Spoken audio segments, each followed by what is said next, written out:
Hi friends, কেমন আছো তোমরা? আশা করছি তোমরা খুব ভালো আছো। আমার নতুন একটা ভিডিওতে তোমাদের সবাইকে আবারও একবার ওয়েলকাম। খাওয়া দাওয়া শেষে তিনজন মিলে গুছিয়ে বেরিয়ে পড়লাম।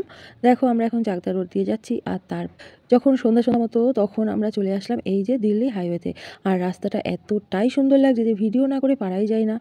ফেভারিট কালেকশনের কিছু গান, সুন্দর একটা ওয়েদার, আর এইরকম একটা ড্রাইভারের পাশে বসে এতটা সুন্দর রাস্তা দিয়ে লং ড্রাইভে যেতে মজাটাই কিন্তু আলাদা। অনেকটা রাস্তা ড্রাইভিং করার পর আমাদের ড্রাইভারের মনে হলো যে একটু চা খেয়ে নিলে ভালো হয়। আর সেই দোকানে আসার পর দেখলাম ছোটোবেলার একটা ফেভারিট, যেটা এটাকে আমরা লম্বুই বলতাম। তো জানি না তোমরা এটাকে কি বিস্কুট বা কি বলো। তো যাই হোক, ওখান থেকে এরকম একটা দেখে নেওয়ার পর আমি বললাম আমি এটাই খাবো। তো আমাকে ওটা কিনে দিল। তারপর চাটা খুব বেশি আমার ভালো লাগে না, কিন্তু যেহেতু একটু বাইরে এসেছি ভালোই লাগছিলো চাটা খেতে। আর একটু শীত শীত আবহাওয়া, বেশ ভালোই লাগছিলো। তারপর কিছু কুরকুরি, লেজ এগুলো কিনে নিয়েছিলাম, যেগুলো আমরা রাস্তাতে যেতে যেতে খাচ্ছিলাম। আর এই রাস্তাটা দেখে আমি তো পুরো ফিদাই হয়ে গেছি। তো তোমরা কিন্তু সম্পূর্ণ ভিডিওটি দেখো, আশা করছি তোমাদের খুব ভালো লাগবে। যদি ভিডিও দেখে ভালো লাগে তাহলে একটা লাইক কমেন্ট করো। এইরকম রাস্তায় উঠে তো প্রথম থেকেই মনে হচ্ছিল যে দাঁড়িয়ে যদি একটা সেলফি নেওয়া যেত খুব ভালো হতো। তো যখন আমি একটা অর্ডার পেয়েই গেলাম, যখন জিজ্ঞাসাই করলো যে সেলফি তুলবি কিনা, আমি তো এক কথায় হ্যাঁ তুলবো। তো তারপর দেখো এখান থেকে কিছু ছবি, কিছু সেলফি, একটা ভিডিও করেছিলাম। তো তারপর তো আবার শুরু হলো জার্নি আমাদের। তো আমরা কোথায় যাচ্ছি বলো তো? আমরা যাচ্ছি তারাপীঠ। তো ফার্স্ট এক্সপিরিয়েন্সে আমরা তারাপীঠ যাচ্ছি। আর দেখো সারাটা রাস্তা যেতে যেতে কিন্তু বাবু এইরকমভাবেই ঘুমিয়েছিল। আর আমরা বাড়ি থেকে বেরোনোর সময় একটা কম্বল নিয়ে এসেছিলাম।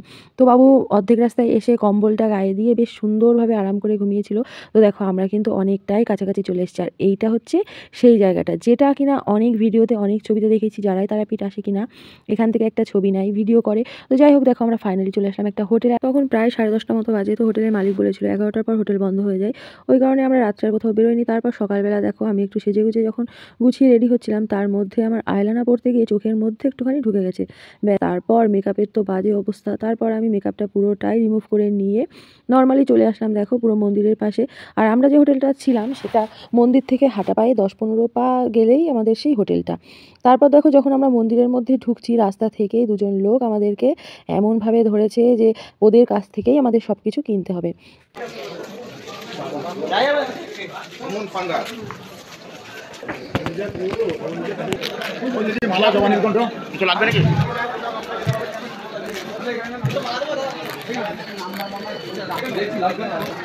এর মধ্যেই আমরা একটা দোকান থেকে পুজোর জন্য সামগ্রী নিয়ে নিলাম। আর শাড়িটা যেহেতু আমি বাড়ি থেকে আমার দোকান থেকেই নিয়ে গেছিলাম, তো ওটা আমি ডালার মধ্যেই নিয়ে নিলাম।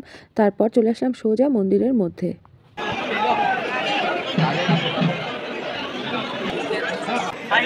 পুজো করবে।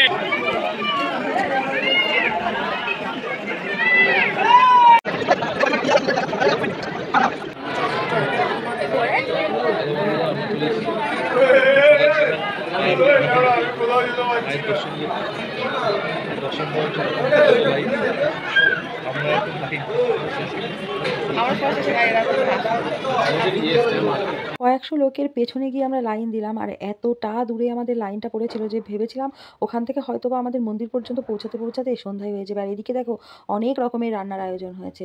আর দেখো দেয়ালের গায়ে না অনেক রকমের অনেক কিছু লেখা রয়েছে, সব কিছুই সতীপীঠ সম্পর্কেই লেখা আছে। আর এখানে বেঁধে গেছে তুমুল একটা অশান্তি।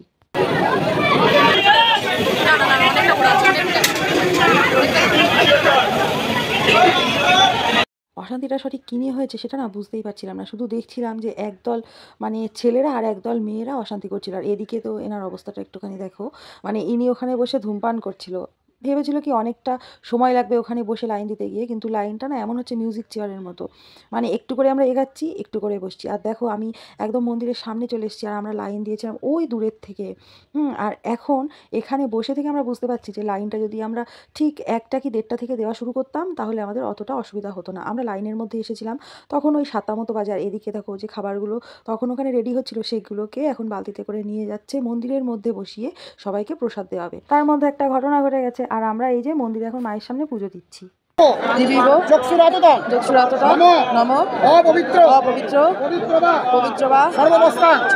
মায়ের মুখটা ঠিকঠাক মতো দেখার জন্য বাবু উঠেছিল ওর বাবার কোলে।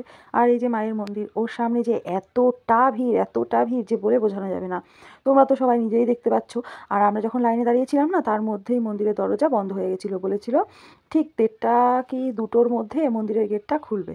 তো ততক্ষণ আর কখন ধরে দাঁড়িয়ে থাকবো? তো ওখানে আমরা এমনিতেই দাঁড়িয়েছিলাম লাইনের মধ্যে। আর কিছু মন্দিরের পুরোহিত যারা ওখান দিয়ে বারবার করে যাতায়াত করছিল আর বলছিল যে চলো তোমরা সবাই মিলে, আমি পুজো দিয়ে দেবো মন্দিরের মধ্যে নিয়ে গিয়ে, এরকম একটা বলে নিয়ে আমাদেরকে মন্দিরের মধ্যে ঢুকিয়ে দিয়ে তারপর মন্দিরের বাইরে থেকে পুজো দিয়েছে। আর এই দেখো, এই জায়গাটায় মায়ের পুজোর জন্য বলি দেওয়া হয়। আর এখানে অনেক ধরনের মন্দিরের মধ্যে ছোট্ট ছোট্ট ঠাকুরের ছবি রয়েছে, বিগ্রহ রয়েছে।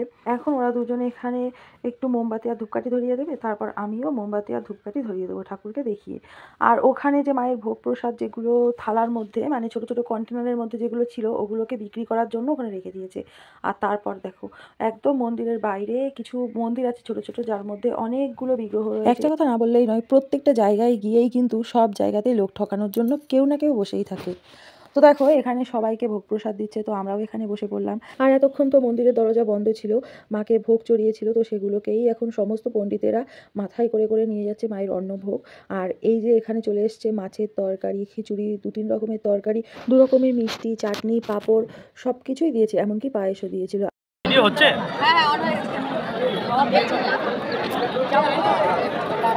আর মায়ের মন্দিরে পুজো দেওয়ার সময় এই দুটো বন্ধুর সাথে দেখা হয়ে গেছিলো। তো সব মিলিয়ে কেমন লাগলো আমার তারাপীঠ ভ্রমণের ভিডিও অবশ্যই কমেন্টে জানিও। ভালো লাগলে একবার জয় মা তারা লিখো। জীবনে প্রথমবার এসেছি, তো সব মিলিয়ে দারুণ একটা এক্সপিরিয়েন্স হয়েছে।